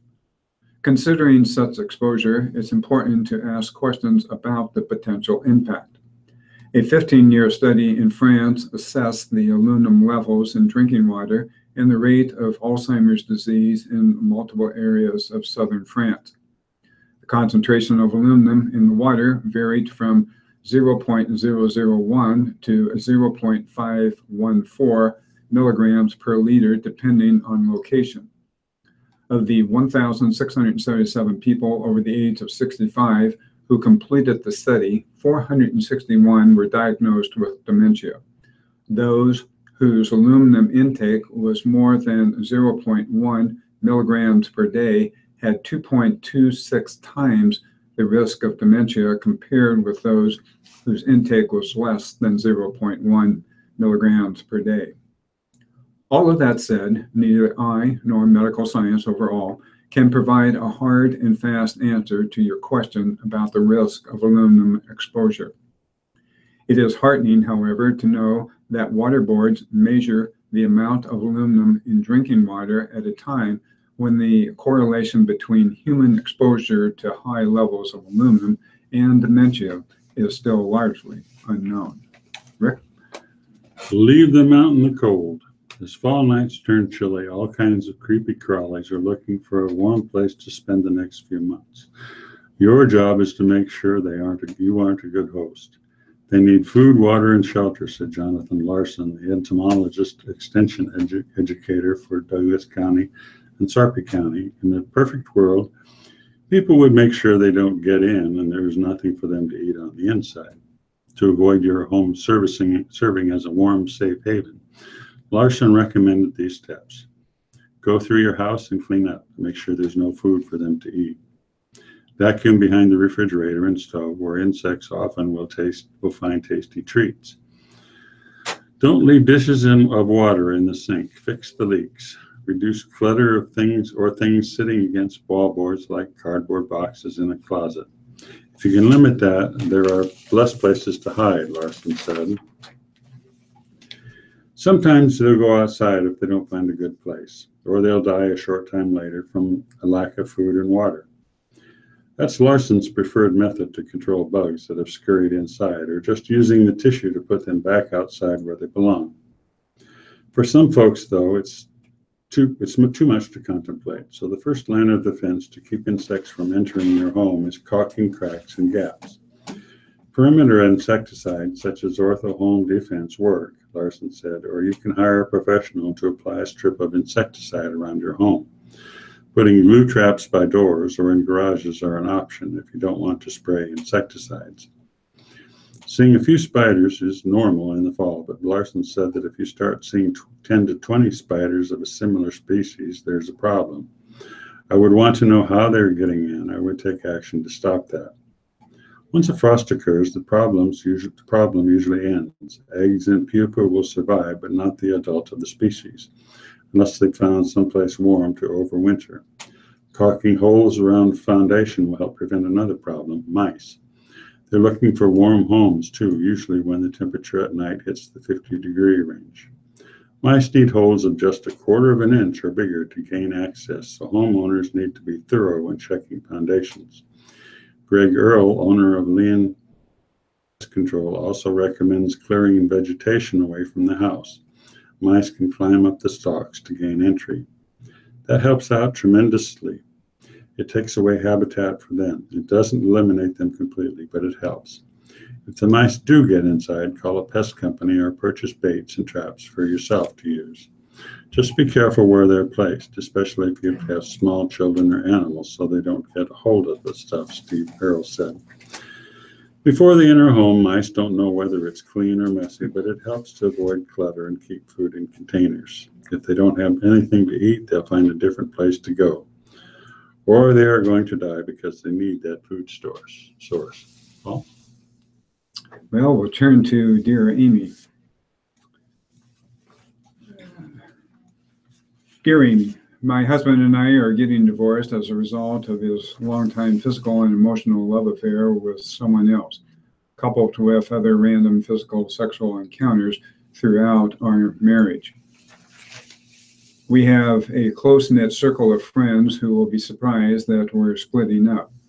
Without bad-mouthing my husband, when asked, I would like to speak my truth about our divorce to our friends, especially the wives with whom I am very close. I definitely have not been the perfect wife. For instance, we have 3 kids, ages 13, 15, 17, and I didn't always prioritize my husband and our relationship over the children. By the same token, I have never cheated on him physically or emotionally, and I never would. Is it okay to speak frankly, but in factual and non-judgmental way about what happened? Or do I owe my husband some sort of privacy or respect, and therefore must speak vague platitudes such as we grew apart or we wanted different things? Signed, what may I say? Dear, what may I say? You don't owe your husband any kind of protection over the consequences of his behavior, but you do owe your children a measure of privacy about this. You will obviously want to discuss this with a very close friend, but you should be circumspect and understand that even if you ask that the details be kept private, things have a way of leaking out. Remember, we seldom regret the things we don't say, but often regret the things we do say. Answer your children's questions honestly, but do not confide in them or expect them to take sides. Assure them that you and they will be okay, and that they are loved by both parents. They will discern the truth soon enough and will have to grapple with their own reactions to it. Rick? From Molly Kavanaugh's Mamaha article, Minecraft has a mind hold on son for now. My son has a terrible case of Minecraft madness. Symptoms include single-mindedness regarding Minecraft, incessant chatting about Minecraft, and spontaneous explanations of how a certain situation reminds him of Minecraft. Declan has a very advanced form of the condition. He will go on and on about withers, ghasts, and ender dragons, and I'm at a loss as to how to uphold my end of the conversation outside of a weekly delivered relay. I did not know that about Minecraft. When school started, we went back to our academic year media diet. This includes limited TV and no weekday tablet time. In the days leading up to school, we gave the screen austerity program a test drive. No tablet, no Minecraft, right? Wrong. What did my enterprising little Minecraft maniac do when he no longer could create and destroy cyber villages? He wrote a book about it. Yep. He penned it and illustrated a 6-page book titled Future of Minecraft and the Half-Blood Zombie. In case you couldn't tell, he didn't want any help. It's really part of that charm, sounding out the words to figure out what he is trying to communicate. That's how you get inside the mind of a second grader and realize that the word future would work with a few O's and a CH to boot. He takes a lot of artistic and linguistic license that takes the reader on a whirlwind ride through both creative and survival modes. So even when he's barred from playing the game, he still finds ways to experience it. Even school, the citadel of learning erected to further thought, has found a way to enable his condition. He's in on afternoon school Minecraft club. During daily recess, he created a game to play with friends called Minecraft Tag. Any art doodles appear in the blunt, pixelated style of the video game. Just the other day, his teacher commented at pickup, he really likes the zombies, not he really likes math, or he's killing it in social studies. No, his standout feature is an undead villager from his favorite video game. I must mention that his teacher is also the leader of his Minecraft club, so she's in on it too. I'm surrounded. I'm trying to be supportive. My husband and I bought him a mini Minecraft t-shirt. And who do you think is in the one enrolling and bankrolling his after-school activities? I'm not a fun hater. I'm not a total fun hater, but unlike the Minecraft world, I do have limits. It's a phase, just like when he was 3 years old and it was all he could do to talk about cars. Or then again at 5 years old when he could name many manner of ship in the Star Wars universe. Or last year when he was the magical wizarding world of Harry Potter, that too shall pass. But for now, Minecraft. Sure, there are worse things he could become enamored with. I'm hard-pressed to think of any right now, but I'm open to suggestions. Paul? Well, we'll shift over to Dear Food Doctor. I've been seeing a lot of grass-fed beef at grocery stores as well as at restaurants. It's promoted as healthier. True or not? Dear reader, in Nebraska, as well as nationally, the amount of beef that comes from grass-fed cattle is small, less than 3% of all beef consumed. Nonetheless, demand for grass-fed beef has been skyrocketing. May it cause gas, I'm not sure. Sales have doubled ever since 2012, with retail sales now nearing $300 million. Grass-fed beef has made enough of an impact that the USDA added grass-fed beef production and price data to its agricultural marketing report. The USDA even has a certification program for small-scale producers of grass-fed livestock. Of course, most of the beef we consume is grain-fed, with corn being the main grain fed to cattle in Nebraska.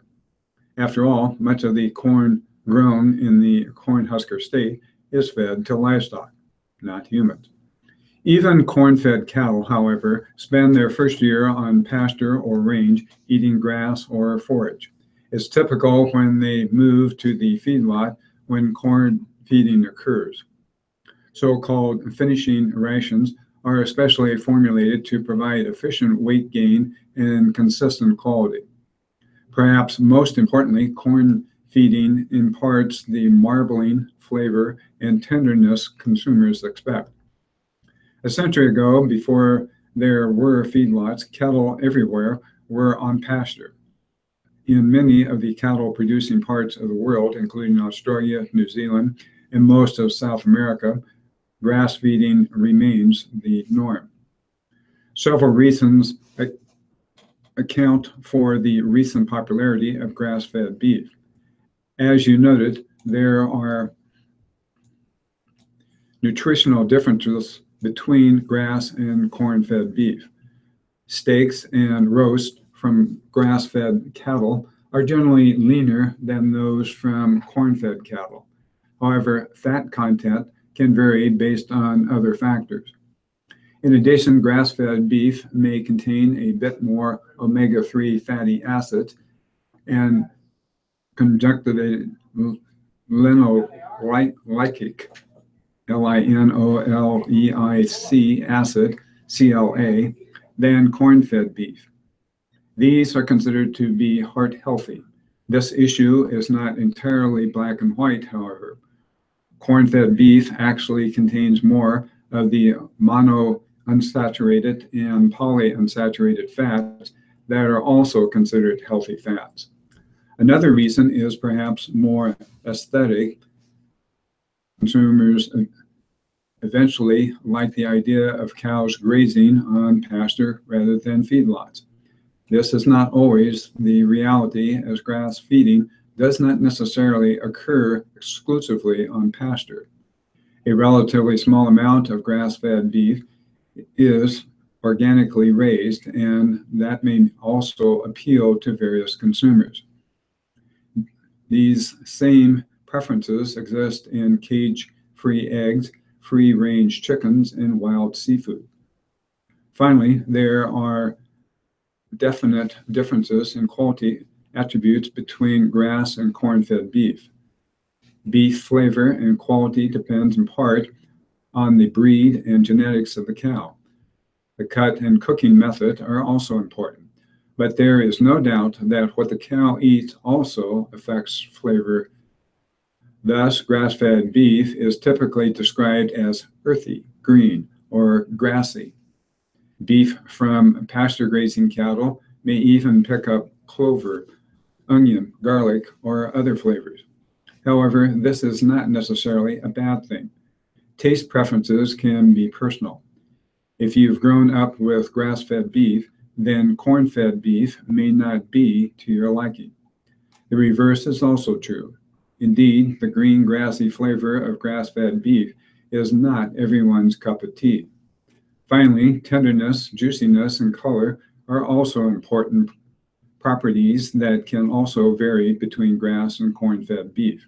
Grass-fed beef may appear a bit more yellow, especially in the fat, due to the presence of carotenoids, vitamin A, in the grass.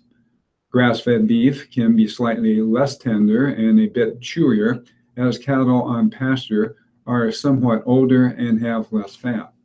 Surveys indicate most Nebraskans prefer the flavor and tenderness of corn-fed beef. If you decide to give grass-fed beef a try, be patient, as it can be an acquired taste. Also, be prepared to pay as much as $2 to $3 per pound more for grass-fed beef. Rick? I wish you'd stop talking about food. I could go to apple salad over here if you'd like. Thanks. I think I'm hungry now. Steve McQueen's faith journey is film-focused. Actor Steve McQueen, who personified cool during his nearly 2 decades as a Hollywood superstar, retreated from the glamour and excesses of the movie scene late in his short life and embraced Christianity. When he died at age 50, McQueen was clutching a Bible, one given to him by Billy Graham. In fact, it was Graham's personal Bible. The evangelist had handed it to him, the actor, then gravely ill with cancer, during a private meeting on November 3rd, 1980, just 4 days before McQueen died. Nearly 37 years later, the story of Steve McQueen's faith journal is being told on the big screen, the medium that made him famous in such hits as Bullet. It's one of my favorite movies. And though Billy Graham, now 98, in his Montreat, North Carolina home, doesn't speak or appear in Steve McQueen, American icon, the preacher and his Bible play a major role in his final minutes. The faith-based document feature film was shown last week at selected theaters around the country. Much of the drama comes late. Viewers are told that McQueen took along the Graham Bible with a prayerful note from the evangelist on an inside page when he traveled to Juarez, Mexico for surgery to remove a tumor. The actor died of a heart attack shortly afterward on November 7, 1980. And when Grady Ragsdale, the manager of McQueen's ranch in California, went to retrieve the body, he found that McQueen had died clutching the Bible to his chest. In a 1980 interview with the Asheville Citizen not long after McQueen's death, Graham called his meeting with the actor as one of the most heartwarming stories of my ministry. For the Billy Graham Evangelistic Association said the story the film tells is true. As Graham was getting ready to leave his private meeting with the actor, the film says McQueen said to him, "I'll see you in heaven." Steve McQueen, American icon, ends with an audio of the actor talking 3 weeks before his death. "I want to change some people's lives somehow, to tell people that I know the Lord," McQueen says. "I used to be more macho, and now my body is gone, is broken. But my spirit isn't broken." Paul? Well, it's 11:39, and it's time to switch over to business and markets. Wells Fargo chief executive met a similar kind of anger from Congress on Tuesday, with politicians from both major parties saying they feel the bank has done little to change its culture since a scandal over its sales practices. Tim Sloan appeared in front of the Senate Banking Committee in Washington, D.C., about a year since his predecessor did the same to try to explain how employees trying to meet ambitious sales goals created millions of accounts without customers knowing about or authorizing them. Sloan apologized again and said the bank was committed to its customers.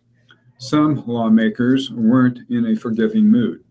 Senator Heidi Heitkamp, a Democrat from North Dakota, expressed anger about the sales practices, as well as a later auto insurance scandal involving customers signed up for coverage they didn't want. "We need to see a cultural change," Heitkamp said. "I simply don't hear it. We hear you say, 'We don't know. We will look into it. We care about the customer.' But I do not hear a level of cultural change that satisfies me today." Republicans were at times equally as upset. "At least we are irritated at Wells Fargo," said Senator Tim Scott, a Republican from South Carolina, while Sloan said he remains deeply sorry for its previous sales practices. He was at times combative and defensive. In particular, he strongly defended Wells Fargo's practice of sending its customers into what's known as forced arbitration, which is when customers have to use a third party to resolve their disputes instead of filing a class action lawsuit with others. Asked by Senator Sherrod Brown, an Ohio Democrat, if Wells Fargo would consider ending that practice, Sloan responded with a curt no. The sales practices scandal was the biggest in Wells Fargo history. It's been trying to make amends with customers, politicians, and the public ever since. Since last fall, Wells has changed its sales practices, ousted other executives, and called tens of millions of customers to check on whether they truly opened the account. "I apologize for the damage done to all the people who work and bank at this important American institution, Sloan said. After the sales practices came a new scandal. Wells Fargo admitted it signed up hundreds of thousands of auto loan customers for auto insurance they did not need. Some of those customers had their cars repossessed because they could not afford both the auto loan and insurance payments.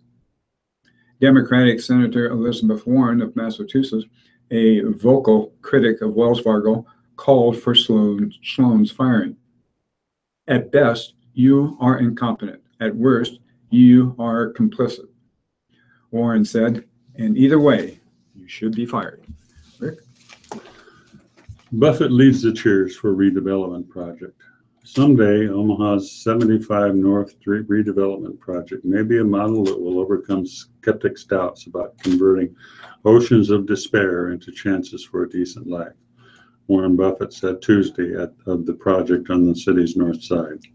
That's why a delegation from Mobile, Alabama came to Omaha along with about 500 other people for a meeting of purpose-built communities, a national movement that advises cities how to replicate successes in Atlanta, New Orleans, and more than a dozen other community projects that are varying stages of development.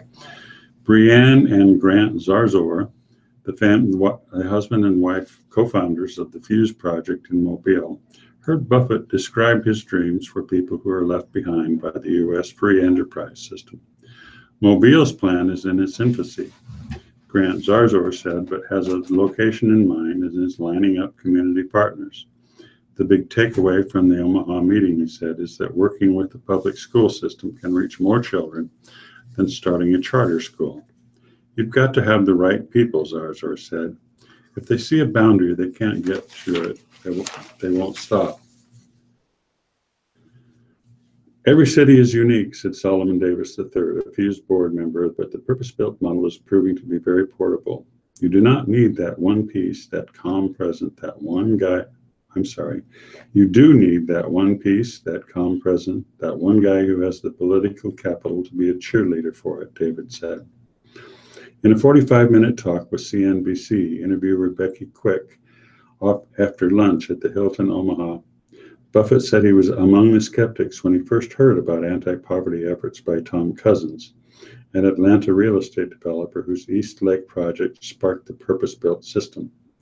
Cousins proved him wrong, Buffett said, and now Buffett is a backer of Omaha's 75 North project near 30th and Parker Streets, known as the Highlander. Buffett, the chairman and chief executive of Berkshire Hathaway Incorporated, and other philanthropists have pledged about $15 million toward the $30 million housing portion of the Highlander. The overall project, which stretches back to the formation of a nonprofit in 2011, will cost around $90 million. Buffett said reducing pockets of poverty have been difficult in Omaha and the rest of the country. It's an empty promise, equality of opportunity, if you live in a place that's crime-ridden and all you know is survival and you have the wrong models around you, Buffett said. The 75 North project is working closely with nearby Howard Kennedy School and other groups that offer mixed-income housing and other features that will attract good people, he said. If you have good teachers, higher aspirations, people going to work every day, you see the world through different eyes. So far, 18 cities have purpose-built projects underway, and advocates from more than 30 other cities attending the meeting this week in Omaha. Buffett said the success of the projects makes it easier to find financial backing for more. People like to find successful ideas, he said. We just take them around and show it to them. Well, it's 11:46, and we'll switch over to the sports pages. Volleyball is one of the ultimate team sports, with teams playing their best when it consistently all comes together for the perfect play. A good pass, a set with perfect pace and location, and a hitter being put in an ideal situation to get a kill.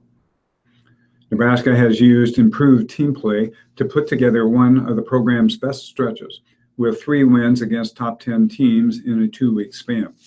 While it's a team sport, it's hard to ignore the impact the improvement of senior outside hitter Annika Albright has had on the Huskers' rise to number 4 in the rankings.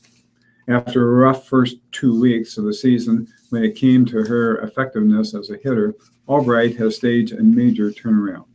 Albright did not lead the Huskers in kills in any of the first 8 matches of the season, but has now led or tied for the team lead in kills in 6 straight matches. Her high totals are only 5 behind team leader Michaela Fecke.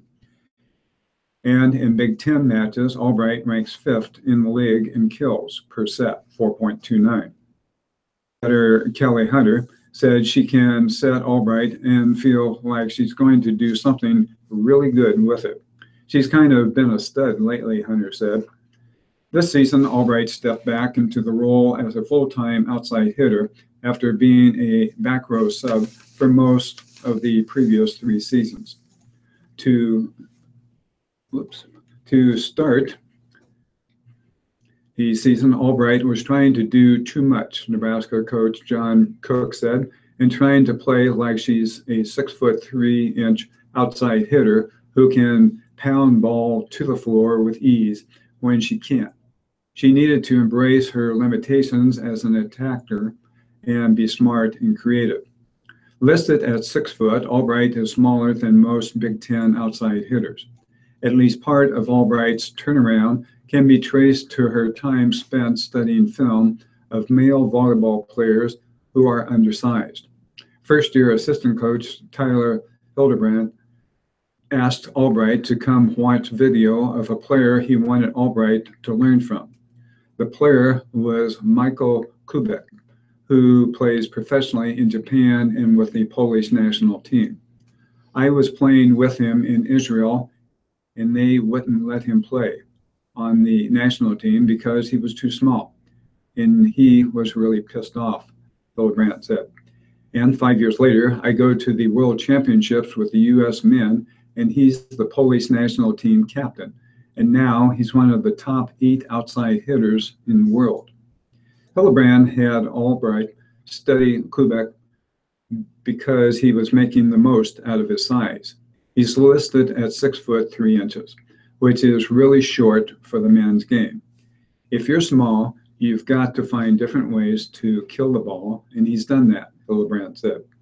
Annie is a really quick learner.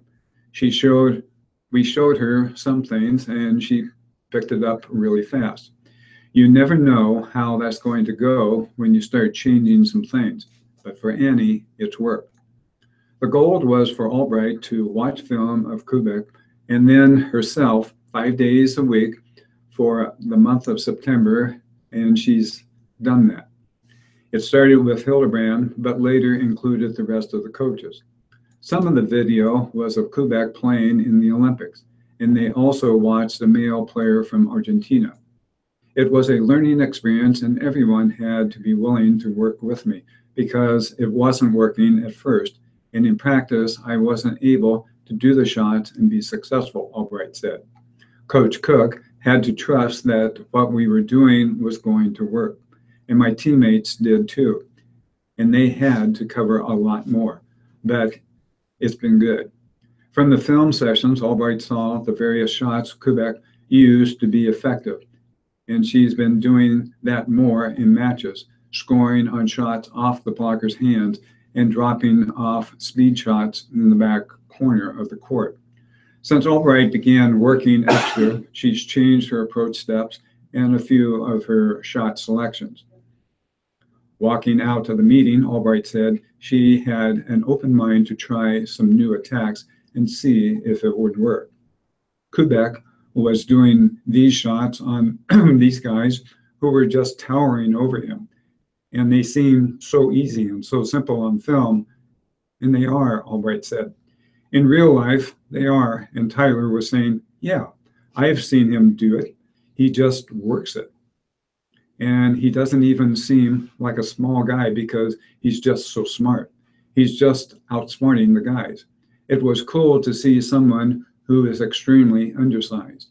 And I don't necessarily think I'm as undersized, but he was really successful with it in the Olympics, which is really cool.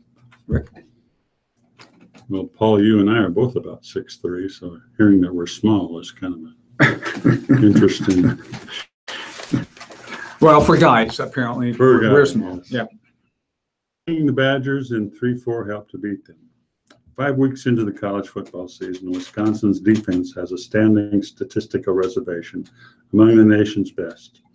The Badgers make the top 10 in scoring defense, total defense, rushing defense, sacks, fewest first downs allowed, and fewest big plays allowed. UW's 3-4 scheme, under its third coordinator in as many years, gives offenses fits with myriad blitzes, stunts, and coverages.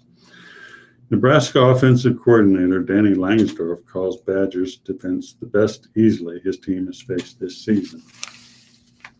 They're solid across the board, Langsdorf said offensive tackle David Knievel, the biggest thing about these guys is that they ain't going to make any mistakes. They're going to be in all our gaps where they're supposed to be, so it's going to be a battle. But Nebraska may have a secret decoder ring to Wisconsin's system, Bob Diaco. NU coach Mike Riley hired the defensive coordinator in January to install a 3-4 defense. Riley wanted to switch to the 3-4 because Nebraska can recruit outside linebackers more easily than elite defensive linemen. But he also figured NU's offense could use the practice against the scheme.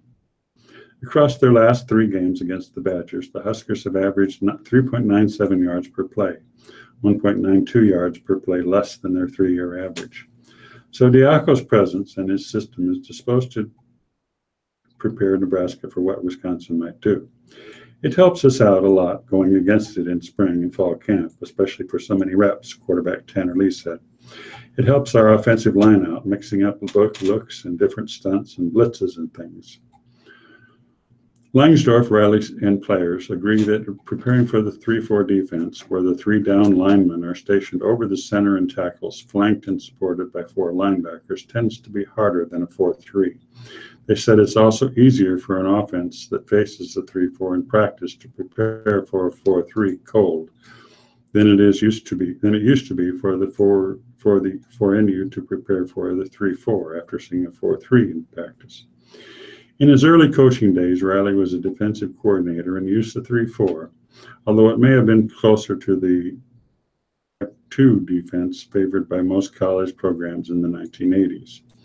So he was aware of its advantages.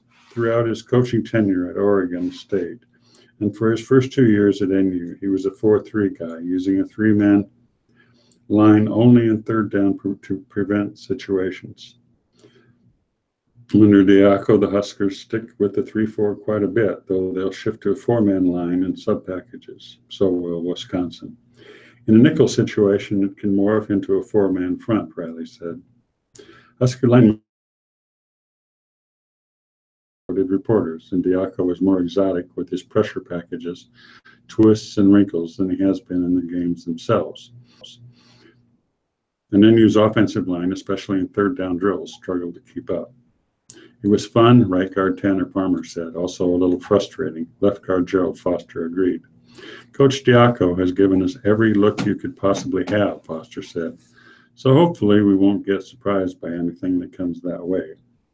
We're able to adjust to whatever they bring. The 3-4, Foster said, is a little difficult for linemen to read, in part because the 4th pass rusher on any given pass play could be any of the 4 linebackers. Husker linemen have seen the scheme for months, building mental and muscle reps, girding for the game that Nebraska has to win to control its destiny in the league. Each 3-4 is a little different, so Diaco's system isn't an exact replica of Wisconsin's system, but all the practice can't hurt in preparing for the Badgers. Now that it's what we usually go against, I think we'll have a good time against them, Foster said. Well, This article out of Omaha, a college basketball referee filed a federal lawsuit against a Kentucky media company Tuesday, accusing it of creating conditions that led to the harassment of him and his family after he worked an NCAA tournament game between Kentucky and North Carolina in March. In his suit, John Higgins blamed Kentucky Sports Radio for helping incite death threats that frightened him and his family, and defamatory messages on social media and in phone messages that disrupted his roofing business in suburban Omaha. The harassment came after Higgins worked Kentucky's loss to the eventual champion Tar Heels in a regional final. Kentucky coach John Calipari was critical of the officiating in his post-game comments, a theme that was picked up on by commentators for Kentucky Sports Radio after the game. The suit alleges intentional infliction of emotional distress, invasion of privacy, tortious interference with a business, and civil conspiracy. Higgins, who is seeking at least $75,000, did not return a message seeking comment. Higgins, his wife, Carol, and his business, WeatherGuard Inc., are listed as plaintiffs. Kentucky Sports Radio and two of its operators, Matthew Jones and Drew Franklin, are listed as defendants. In a tweet and posting on the KSR website, Jones said the Higgins lawsuit against KSR is frivolous and without any legal merit whatsoever. We will defend it and expect a favorable result quickly. A video showing contact information for Higgins and posted on the KSR website was partially responsible for sparking the harassment, this suit said. Rick? In Major League Baseball, a year later, Indians bullpen use has copycats. Andrew Miller turned the middle innings into a major stage last October, earning AL Championship Series MVP while pitching the Cleveland Indians into the World Series. This postseason, he'll have company. The crew of shut-down arms trained to do more than close out a lead in the ninth. Managers have taken their cue from Indian skipper Terry Francona, keeping some lights out pitchers in long relief roles that once existed outside of the spotlight. With starter workloads continuing to shrink, these playoffs could be when those middlemen become household names. There's Yankee fireballer Chad Green, who has a 1.83 ERA, but routinely pitches in the fifth or sixth innings. Same with Houston's Chris Debansky, an all-star, who worked up to 4 innings per outing this season. The Cubs have a steady long man in Mike Montgomery, 2.49 ERA. Arizona can call on Archie Bradley, 1.73 ERA, and Colorado's Chris Rusin, 2.65 ERA, has reliably gotten 6 or more outs in the middle innings. Especially with what you saw with Miller last year, sometimes the big out is in the 5th inning, Green said. That might be the big inning. The threat of playoff elimination is often a catalyst for creativity. Last year, traditionally, one-inning closers like Kenley Jansen and Aroldis Chapman were stretched for 8 or 9 outs at times. Dodgers manager Dave Roberts called on ace Clayton Kershaw for a save in Game 5 of an NL Division Series, and Cubs lefty John Lester made his first relief appearance in nearly a decade during Game 6 of the World Series. Well, it's 12 o'clock, and it's time to end the show. This is Rick Miner. Have a good week. And this has been Paul Murphy reading articles from the Lincoln Journal-Star. Have a very blessed day. Much. Thank you, Paul Murphy. Thank you, Rick Miner, for reading. Great. Did you see the movie Bullet? You remember the movie Bullet? No, I saw Cool Hand Luke. And see, what was the one that he rode the motorcycle and our blind and visually impaired listeners for 43 years. Oh, the Radio Talking Book Network. Great Escape? yeah. With the cooperation. I really liked him. I did too. He had a statewide through the movie facilities of NET.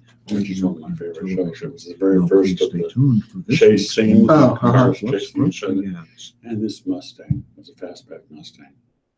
And it was so fast and it sounded so cool. And my mother-in-law had that car at the same time. Oh, wow. And she would come down to visit us in St. Louis. I was in grad school down there. And then she would leave to come back to Omaha. She said, I'll call you when I get home. She called us 5 hours later. It's 500 miles between St. Louis and Omaha. Had that foot to the metal. And she traded the Mustang in on a Dodge Challenger. Oh, good Lord. She She was a crazy lady. Sounded like she was having fun. Yeah, she was. You're welcome. See you Bye-bye. tomorrow. Grab my jacket.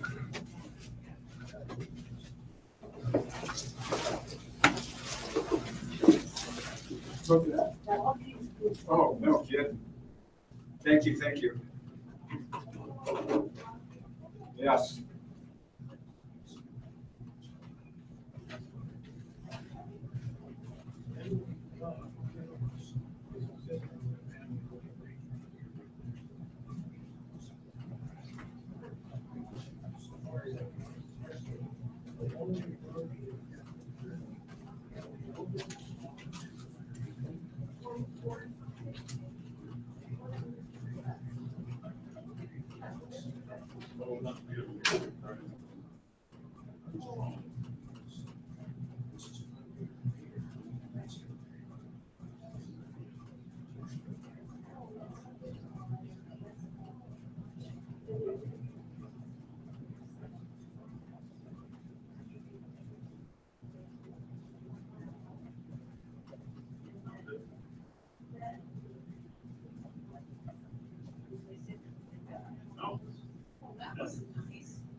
It might get better, it might get worse. But I got her, she wants us tripled up. Put her in We're prayer. we're in a 2-story house, so Oh, we have to get out there and hurt. oh. That is so hard, especially when you cannot do anything. I debated about whether to come today, but I left her at the kitchen table for the last 2.5 hours, so I better get Get home. home to her. Tell her she's in our thoughts. Okay, bye-bye. Bye-bye.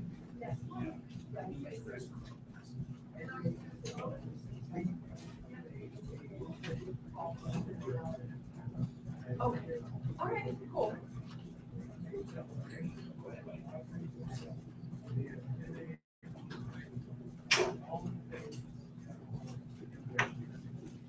See you in a couple of minutes. All right.